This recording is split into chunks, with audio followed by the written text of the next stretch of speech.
안녕하십니까, 백종인입니다. 지난 시간에 이어서 이번 시간에는 우리가 이제 창업을 하려면 결국은 창업 아이템이나 기업을 설립해서 어떤 아이템을 판매하거나 제공하는 그런 형태로 비즈니스를 펼쳐가게 되는데요. 이런 비즈니스가 계속적으로 지속되기 위해서는 갖춰야 되는 몇 가지 요소가 있습니다. 그 요소에 대해서 한번 짚고 넘어가 보려고 합니다. 왜 그러냐면 창업자에게는 창업 아이템과 기업의 형태가 뒤에 말씀드리려고 하는데, 그러기 위해서는 기업이 갖고 있는 기본적인 생존 부등식에 대한 이해가 꼭 필요하기 때문입니다. 창업을 해서 실패했다! 보통 이런 얘기들을 많이 하게 되면 크게 두 가지죠. 보통 창업에서 또는 기업의 비즈니스 전략을 짤 때도 이렇게 짜는데요. 하나는 하나의 축을 딱 그리고 나서 통제할 수 있는 것과 통제할 수 없는 것을 나눠보는 것입니다. 기업이 통제할 수 있는 것이라고 하는 것은 이런 거가 있겠죠. 가격, 내 마음대로 결정하면 되니까요. 제품의 품질, 내가 얼마나 더 좋은 제품을 만들지, 적절한 원가를 아끼기 위해서 적절한 수준의 품질이나 기능을 만들지를 결정할 수 있죠. 또 CEO 역량, 이것도 내가 통제할 수 있는 부분 중에 하나죠. 또 하나는 기술이나 마케팅, 비용, 이런 거 내가 통제할 수 있겠죠. 하지만 기업이 통제할 수 없는 부분이 있습니다. 그것은 뭐죠? 이를테면 고객의 마음, 기업이 통제할 수 없겠습니다. 정부가 갖고 있는 정책, 통제할 수가 없겠죠. 전 세계적인 경제의 흐름, 통제할 수가 없습니다. 시장이 갖고 있는, 소비자들이 갖고 있는 어떤 소비의 트렌드, 통제할 수가 없습니다. 그렇다면 통제할 수 있는 것이 더 클까요? 통제할 수 없는 것이 더 클까요? 통제할 수 없는 것이 압도적으로 더 큽니다. 따라서 무엇인가 창업을 하거나 사업을 한다, 비즈니스를 한다는 것은 통제할 수 있는 나에 대한 연구보다 내가 어떤 능력을 갖고 있고 내가 어떤 가격과 제품과 프로모션 계획과 유통 계획을 갖고 있는지를 분석하는 것도 중요하지만, 가장 깊은 것은 내가 통제할 수 없는 저 밖에 있는 세상이 무엇인지를 먼저 봐야 됩니다. 외부 환경 요인을 먼저 분석해 보는 것이 반드시 필요하다, 이렇게 한번 말씀드릴 수 있습니다. 따라서 창업 아이템이나 아니면 비즈니스를 생각할 때는 외부의 큰 변화들이 무엇인지를 한번 점검해 본다, 이걸 한번 전제로 하고요. 두 번째로는 그런 전제하에 창업을 딱 하고 나면 기업이 생존해야겠죠. 생존하려면 방식이 두 개밖에 없습니다. 하나는 뭐죠? 이를테면 여기 C를 cost, 원가라고 하고, P를 price, 가격이라고 하고, 그 다음에 우리의 제품을 사주는 고객이 사주는 것을 그 제품의 value, 제품의 가치라고 한다면, 하나는 일단 가격은 원가보다는 가격이 비싸야 우리는 이윤을 남기겠죠. 또 소비자는 내가 지불하는 가격보다는 그 제품을 사서 얻는 나의 만족감이나 나의 이익이, 편익이라고 얘기하는데요. 나의 이익이 훨씬 더 커야 돈을 지불하고 사겠죠. 따라서 C보다는, 원가보다는 가격이 더 높고 가격보다는 소비자가 생각하고 있는 가치가 더 높을 때만 이 기업은 물건이나 제품이나 서비스를 제공하고 생존할 수 있게 됩니다. 이때 내가 중요하게 생각하는 우리 회사의, 아니면 내가 창업한 기업의, 창업한 점포의 방향을 내가 가격보다 원가를 막 줄여서, 딴 사람들이 하면 그거는 틀림없이 1,000원 정도 할 거야 라고 생각했는데 나는 갔더니 800원에 700원에 600원에 이렇게 납품할 수 있어서 고객을 유치하겠다, 그러면 이게 원가 우위 전략, 비용 우위 전략이라고 볼 수 있고요.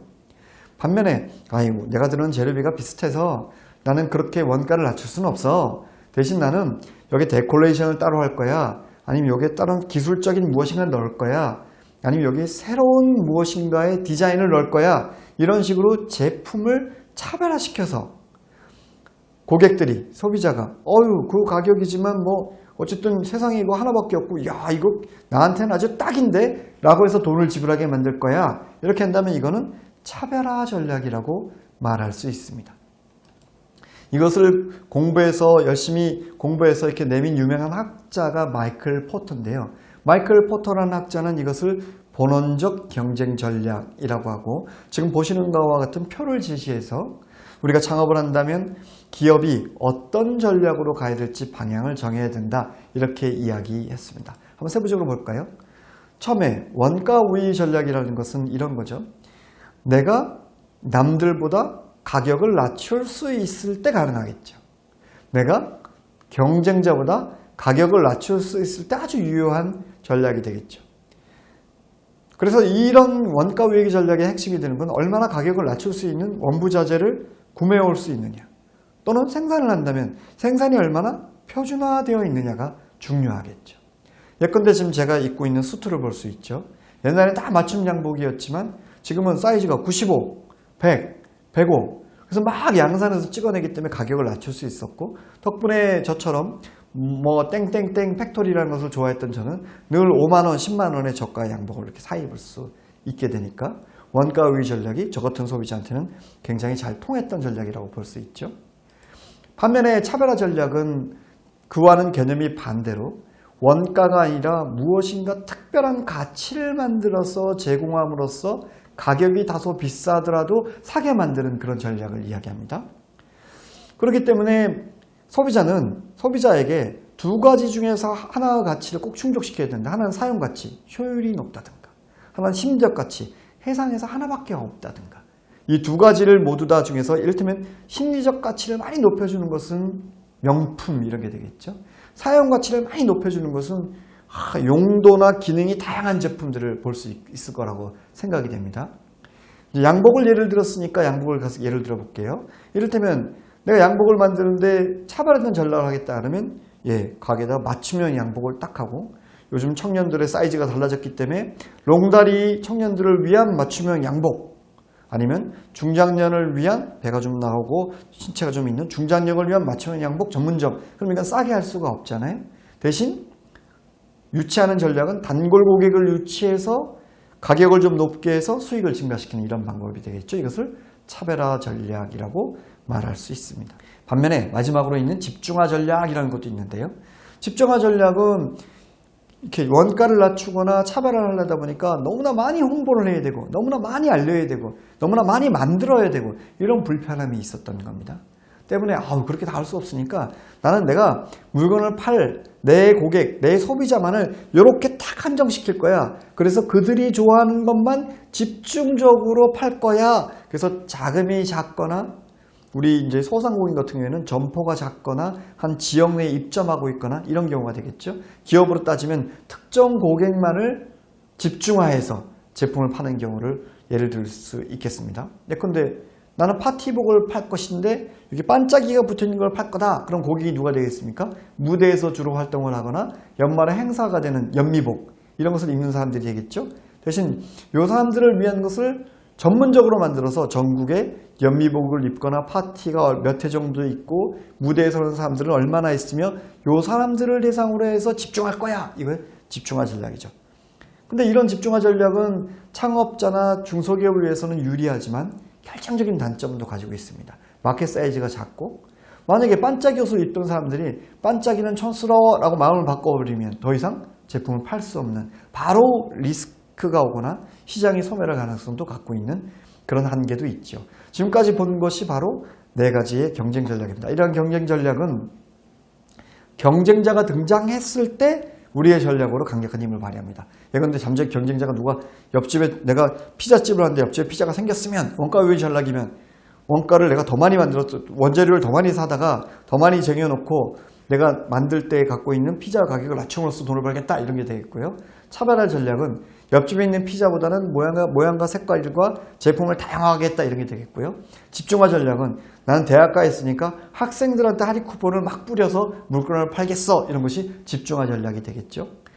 대체제는 동일한 제품의 경쟁제는 아니지만 그와 유사한, 이를테면 피자 가게를 열었더니 그쪽에다 갑자기 피자와 가장 유사하다고 볼 수 있는 파스타집이 막 인기를 걸고 있으면, 이렇게 되면 원가 우위 전략은 우리가 피자가 값이 훨씬 싸 해서 대체적으로 경쟁하고, 그 차별화 전략을 갖고 있는 데는 우리 피자는 너희들이 파스타 먹어라, 파스타대로. 하지만 우리 피자는 독특한 4가지 맛을 내는 피자를 갖고 있다. 이렇게 브랜드 로열티로 승부를 걸게 되겠고요. 집중화 전략은 우리 단골에 오는 사람들은 늘 무슨 대학에 있는 사람들은 할인을 받을 수 있기 때문에 그쪽에 있는 파스타집보다는 피자집에 오면은 무슨 대학에 대한 할인 쿠폰이 발행되니까 오세요 라고 해서 커스터머 로열티, 고객에 대한 충성도로 견제할 수 있게 되는 전략이 되겠죠.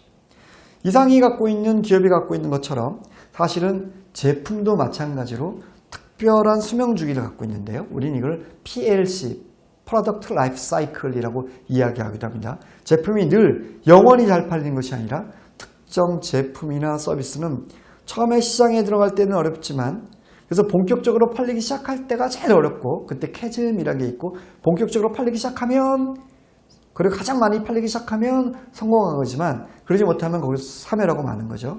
그리고 그렇다고 해서 계속 팔리는 것이 아니라 특정 정점에서부터는 다시 판매량이 감소하기 시작한다. 그래서 모든 제품은 이렇게 제품의 라이프 사이클, 수명을 가지고 있다는 점도 반드시 고려해야 될 요인이라고 생각됩니다. 정리하자면 창업기업이 전략을 수립하고 제품이나 서비스를 제공하기 위해서는 결국은 창업 아이템을 선정할 경우에 내가 어떤 시장에 들어갈 것이냐 그리고 그 시장이 원가 외의 전략이냐 차별화 전략이냐 집중화 전략이냐 이 세 가지 중에 이 제품의 수명주기상 또 이 제품이 갖고 있는 특성상 어떤 전략이 가장 유효할 것인가 생각해야 한다. 또 모든 제품은 수명과 서비스를 수명을 가지고 있기 때문에 아이템 선정 시 통상 이 제품이나 서비스가 어느 정도 이 브랜드가 어느 정도 가더라. 이것도 역시 검토해 볼 대목이라고 생각해 볼 수 있고요. 마지막으로는 무조건적으로 차별화시키겠다. 그럼 비용이 많이 들겠죠. 또 내 가격을 낮추겠다. 그럼 이익이 줄어들겠죠. 무조건적으로 차별화하고 원가 절감이 좋은 것은 아니고 내가 목표로 하는 고객이 누군가에 따라서 집중화를 할 것인지 차별화를 할 것인지 또는 원가 우위를 할 것인지 결정하는 그런 판단과 검토 절차가 중요하다. 이렇게 말씀드릴 수 있습니다. 자, 다음 시간에는 그러면 구체적으로 중장년인 우리가 창업을 하려고 할 때 어떤 절차와 방법들이 있는지를 한 번씩 짚어보도록 하겠습니다. 오늘 수고하셨습니다.